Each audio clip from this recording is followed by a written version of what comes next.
ابو عبداللہ الناجی رحمہ اللہ ایک بہت بڑے عالم گزرے ہیں۔ اسی طرح ابن رجب یہ بھی بہت بڑے آدمی گزرے ہیں۔ ان دونوں حضرات نے ایک بات قریب ارشاد فرمائی ہے کہ ایک دوسرے کے ساتھ ان کی بات ملتی جلتی ہے کہ انسان کے اعمال کی قبولیت کے لیے بندے کے اندر 5 اوصاف کا ہونا ضروری ہے۔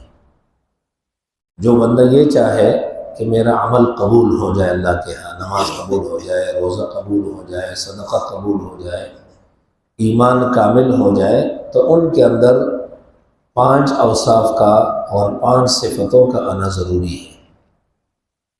پہلی صفت یہ ہے کہ ان کو اللہ تبارک و تعالیٰ کی معرفت حاصل ہو، یعنی سب سے پہلی صفت کیا ہے کہ وہ اپنے رب کو پہچانے، اپنے معبود کو پہچانے، کیونکہ معبود کو پہچاننے کے بغیر اس کی عظمت دل میں نہیں بیٹھے گی، اور جب اس کی عظمت دل میں نہیں بیٹھے گی تو اس کی عبادت کیسے اچھی طریقے سے انجام دے سکتا ہے۔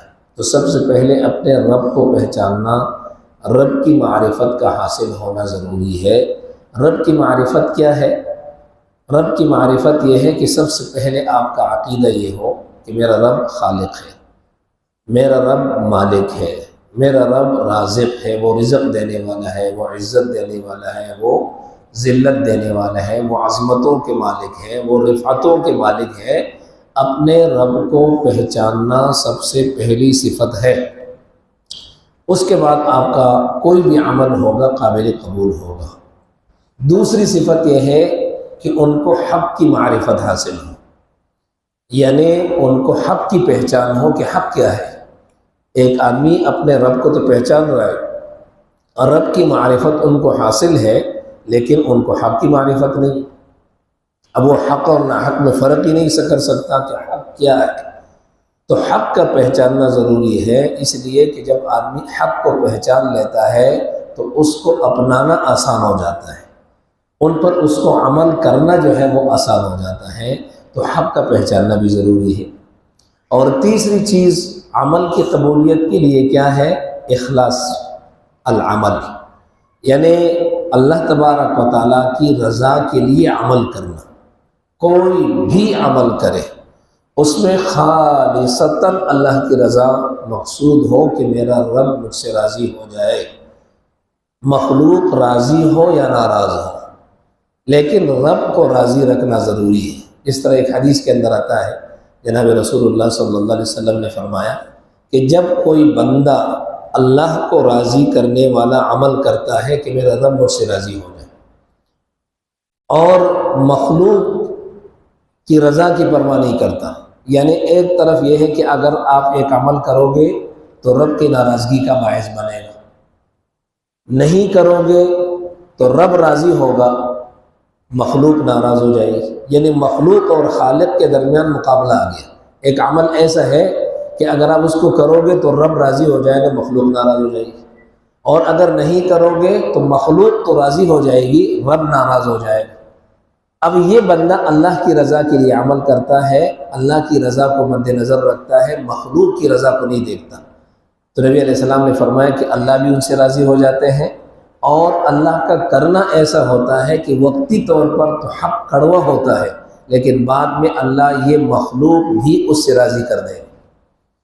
لیکن اگر آپ نے مخلوق کی رضا کو دیکھا اور اپنے رب کو ناراض کیا تو اس کا اثر کیا ہوگا کہ رب بھی ناراض ہو گئے، اور جس مخلوق کو راضی کرنے کے لیے آپ نے رب کو راضی کیا تھا وہ مخلوق بھی ناراض ہو جائے گی۔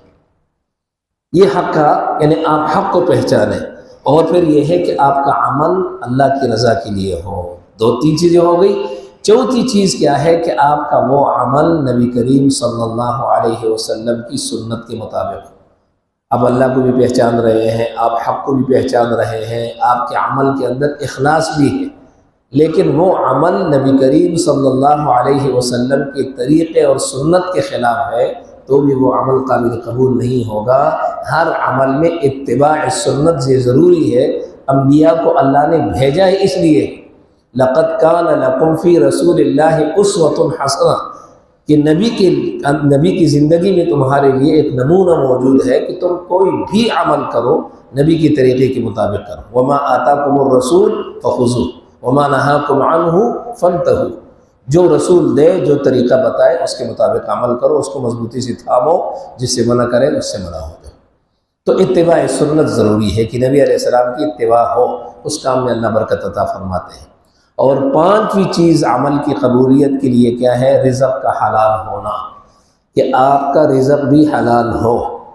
اگر آپ کا عمل ان 5 صفتوں سے خالی ہے تو وہ عمل ناقص ہے، وہ عمل مقام قبولیت تک نہیں پہنچ پاتا۔